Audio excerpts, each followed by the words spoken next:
Oi gente, bem-vindos a esse novo cantinho literário. Meu nome é Daniele Cardoso, eu falo sobre livros escritos por mulheres no Instagram e agora eu vou começar a falar aqui no YouTube. Mas a diferença aqui no YouTube é que serão somente livros escritos por mulheres brasileiras. E como a minha primeira leitura desse ano de 2025 foi um livro escrito por uma autora brasileira, eu vim compartilhar com vocês. A minha leitura foi A Falência, da Júlia Lopes de Almeida, um clássico nacional. Eu amei essa história e eu vou contar pedacinho por pedacinho as minhas percepções. Espero que vocês gostem. Falando sobre o meu contato com essa obra, eu já tinha comprado há alguns anos esse livro aqui, a versão física, A Falência, da editora Príncipes. No entanto, como é um livro, assim, que já tá mais antigo, e eu não curto, vou ser bem sincera, eu não curto tanto, eu comprei, mas eu não curto tanto as edições da editora Príncipes, porque são folhas mais frágeis e tudo. Então eu fui buscar uma versão no Kindle para poder ler de forma digital e encontrei da Campus Editora. Eu adorei, assim, os comentários que falavam na Amazon sobre esse livro e sobre a edição e resolvi ler por aqui. A Falência é uma obra publicada no ano de 1901 e ela traz temáticas fabulosas sobre a emancipação da mulher, sobre críticas sociais também, falando como era a estrutura da época, tanto da questão das famílias burguesas, como também das pessoas que trabalhavam para essas famílias. E dentro dessa obra, dentro dessa estrutura familiar que a Júlia apresenta na trama, a gente vai conhecendo todas essas margens, as mais ricas e as mais humildes também. Mas antes de entrar na trama, eu quero compartilhar com vocês um pouquinho sobre a estrutura dessa obra, também a questão da diagramação e tudo. A obra, ela tem em torno de 25 capítulos, eles não são tão longos, eu gostei assim, deu pra fluir a leitura sem ser aquela leitura cansativa que você fica, ai, não termina nunca esse capítulo. Eu gostei da estrutura. Também tem algumas ilustrações nessa edição da Campus, que eu achei muito bonita.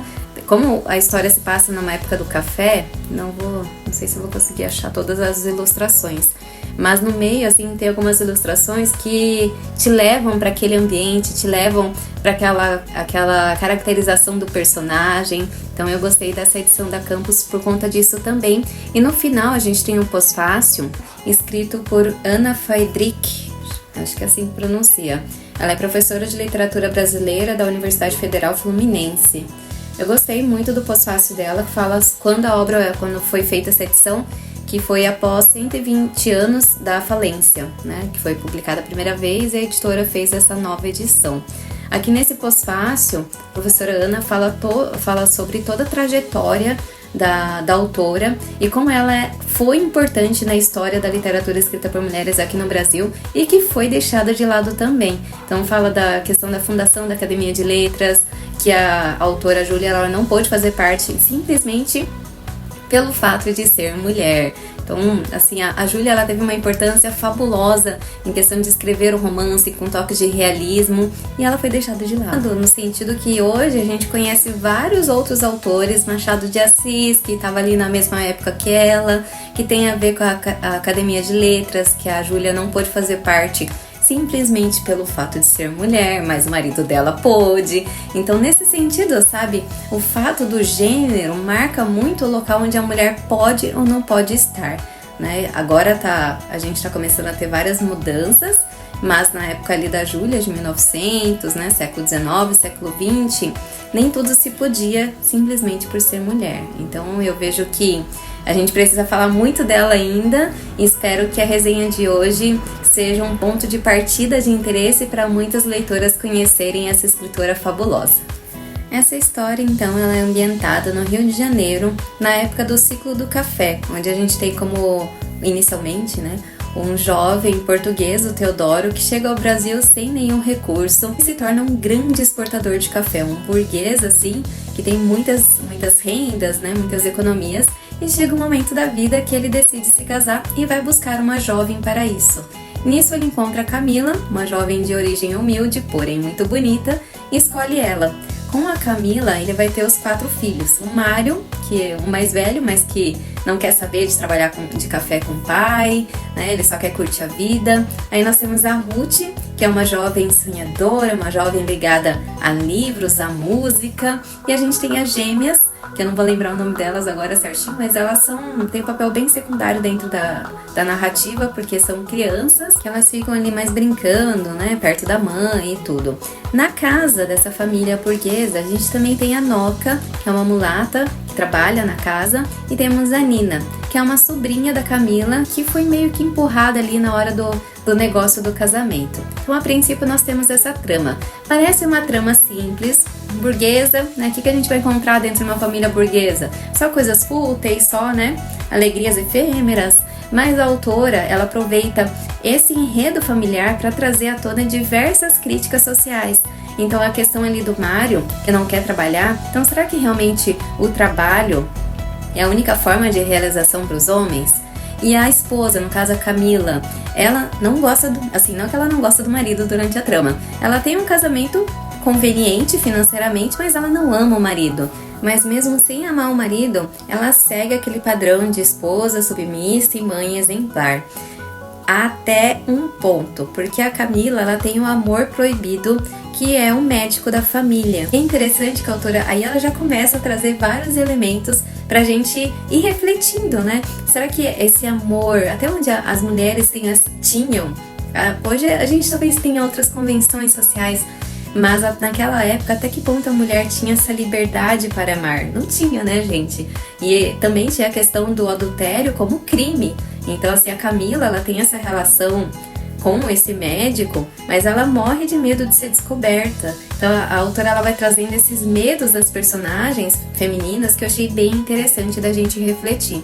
E traz diversas críticas escancaradas nos diálogos, assim, falando sobre emancipação. As primeiras coisas que me chamaram a atenção quando eu tava lendo é que a Júlia, ela começa a caracterizar os personagens dizendo mesmo se eles são brancos, se eles são negros, se eles são mulatos.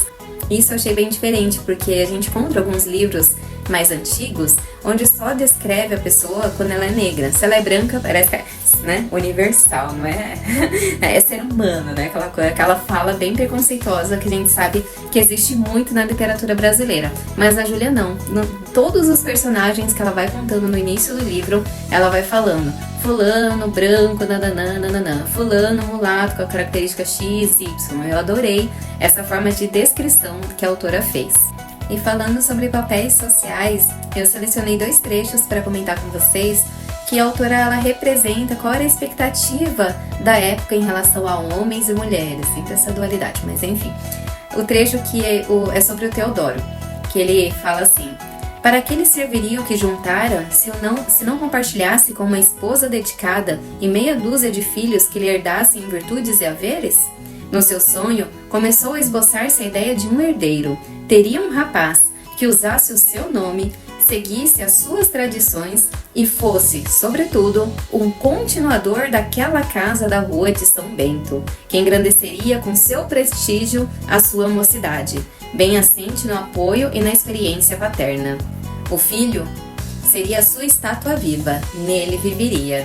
E esse outro trecho aqui é a Camila falando com o amor dela, o médico, que ele era um cara, assim, um médico todo literário, todo assim, ligado a todas as artes de música, de teatro, de pintura, e ele foi moldando a Camila conforme ele queria. Então a Camila chegou na casa ali para casar com o Teodoro, sendo muito humilde, não tendo muita classe, e esse médico que foi chegando para cuidar dos filhos e tudo, foi conquistando a Camila, mas ela sabia que o fato de trair o marido era um crime, então ela não poderia fazer isso, mas ela acabou se deixando seduzir por esse médico e sendo moldada em todas as suas escolhas de vestido, de forma de andar, de qual música, quais flores iam ter na casa, tudo é o médico que moldou.